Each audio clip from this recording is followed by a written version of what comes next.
If you're on a date and things are going well, maybe you guys have already kissed, and you eventually want to bring it to sex, guess what? You have to generally do it at a private location like her place or yours, unless you do it in the car or somewhere in public, which is sometimes really fun and risky, but don't do that and don't get arrested. So instead, today I want to talk about how do you take a date from a outside location back to your place to potentially bring it towards romance and intimacy. So even before the date right now, I want you to think about if you were to take a woman back to your place, what things would you be excited to show her or do with her outside of sex? So maybe you want to play some Mario Kart, or you want to like mix some cocktails, or you got a sweet roof deck where you want to show her like the city skyline, anything that is exciting and actually meaningful to you. Hell, maybe you play music or write poetry and you want to show her some of that, or you want to like show her one of your favorite bands that you just discovered. It doesn't have to be anything complicated. I just think it has to be authentic to you. Additionally, you are going to be on that date talking about your interest and she'll talk about hers, and you can also think about a commonality that you guys discussed that could be a reason for going back to your place. So same thing, maybe you both like to draw, or you guys want to listen to some music and dance together, or binge watch a series that you're both in love with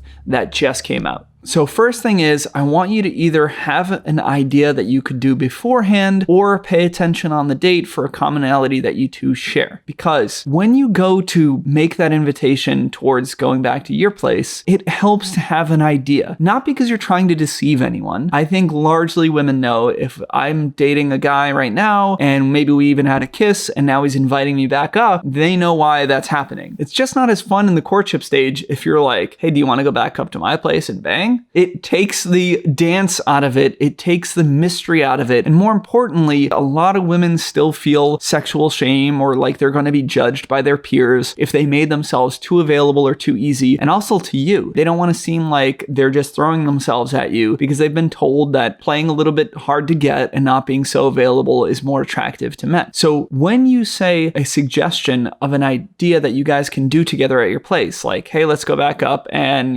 play a round of virtual mini golf, or let me show you my VR system. She again knows largely why you're there, but it's not the sole focus. It's like, yeah, that sounds fun. Let's go do some VR. And then when she goes to relate to her friends or to herself, it's like, oh yeah, we were hanging out at his place, we were playing VR, and then one thing led to another. It doesn't feel as uncomfortable to say like, yeah, I went back to his place to have sex with him. Now, when you go to suggest either that interest that you have or the commonality, I want you to make it a statement and not to just ask her if she wants to come up, because that is a little bit more timid. It puts the decision on her shoulders, which adds a lot of pressure and anxiety for a lot of people. And when we're kind of being forced to make a sudden decision, we have that fight or flight response and we're like, I don't know if this is good. Is this too early? What should I say? Never mind. And we just back out. So instead, I want you to confidently make that suggestion and say something like, hey, listen, I'm having a great night and I'd love to keep it going. Do you want to just chill on my roof deck for a little bit and keep talking while we look at the stars? Or, hey, I kind of don't want this night to end yet. Come back to my place. I want to show you some of my drawings and I want to hear your thoughts on them. From there, you're either going to get one of three responses. You're basically going to get a yes, which in that case, fantastic. You're going to get a strong no, which is basically like, no, I really can't. I have to get home tonight, but I will another time. And if it feels really clear and sincere without hesitation, then you probably assume like it's not going to happen tonight, and that's fine. But often you're going to get that third option, which is a little bit of hesitance or uncertainty, where she's not saying yes, but she's not clearly saying no. And she's like, I don't know, I'm a little tired, or I don't know, I still got kind of things to do for the morning. But she's like kind of, you can tell, struggling with the decision or considering it. In those instances, I think it's good to give a playful, lighthearted, positive nudge once more. It's not to like coerce somebody into agreeing with you. It's more so that like we know when we have to make a big decision like that, again, it's a lot of anxiety and a lot of stress, and sometimes we just want to back out of that. If you reinforce like there's no pressure, like I just want to have a good time, or you be a little playful about it, your enthusiasm or your comfort behind it can kind of put her at ease and make her go like, yeah, let's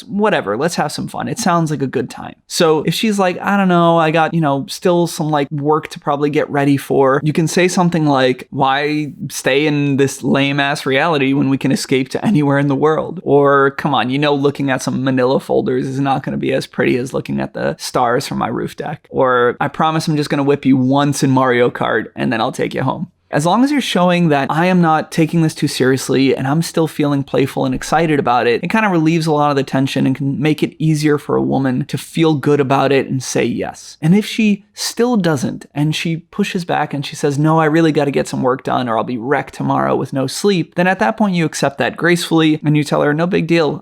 Listen, we'll listen to Spotify and hang out another time. And then you kind of accept it from there. Obviously, if you don't have a place to take her back to, then you're going to have to make those suggestions to go back to hers. So while you might not be able to say like, check out my roof deck, you could still probably say like, let's jam out to Spotify and I want to show you this new band or whatever else you can do at her place. So to summarize, make sure you think of something that you already want to share with a woman back at your place. Otherwise, just pick up on a commonality during the date. Make it a statement that you're excited to do this activity with her. And if you get a little bit of hesitance, I think it's okay to playfully challenge that, to push one little time, showing her, I think this is going to be awesome. I'm really excited about it. If not, cool. If so, congratulations. You guys are back at your place and maybe something more can happen. And I'm going to be talking about how to have sex with a woman for the first time in a video coming up. And I'm going to teach you guys there how to smoothly navigate things from your living room to the bedroom. And if you guys like these tips, please subscribe below. We love producing these videos for you guys and we hope you keep watching. And if you have any thoughts or questions about ideas back at your place or any other points that you feel we missed and you want clarity on, share your thoughts in the comments and I'll respond personally.